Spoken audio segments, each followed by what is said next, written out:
ఎంత నమ్మకంగా పని చేస్తే అంత దీవెన. వాక్యం ఉంది కదా, నమ్మకమైన వానికి దీవెనలు సమృద్ధిగా కలుగుతాయి. ఈ రోజున దేవుని సందులో ఉన్న మనం దేవుని దృష్టిలో ఎలా ఉంటున్నాం? నమ్మకంగా ఆయన సందులో యథార్థవంతంగా ఎలా జీవిస్తున్నాం? గడిచిన 3 వారాల నుంచి పిల్లలు అసలు చిన్న చిన్న పిల్లలండి. ఆ చుట్టూ ఈ రేకులు పెట్టిన దానికి ఆ చిన్న చిన్న పిల్లర్స్ లాగా పోసారు.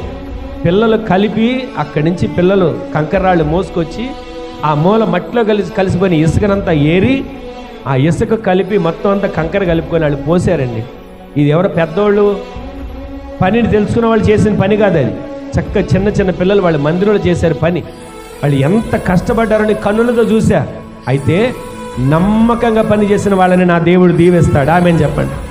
వాళ్ళకి నేనేమి ఇవ్వకపోవచ్చు, కానీ వాళ్ళను చూసిన దేవుడు వాళ్ళ మందిరంలో చేసిన పనికి వాళ్ళకు ఉన్నతమైనటువంటి గొప్ప భాగ్యాన్ని దేవుడు దయచేయును గాక. ఈ రోజున దేవుడి సందులో ఏ పని చేసినా దానికి దేవుడు జ్ఞాపకం చేసుకుంటాడు, లెక్క కడతాడు. ఏ పని చేసినా దానికి దీవెనగా మారుస్తాడు. అందుకే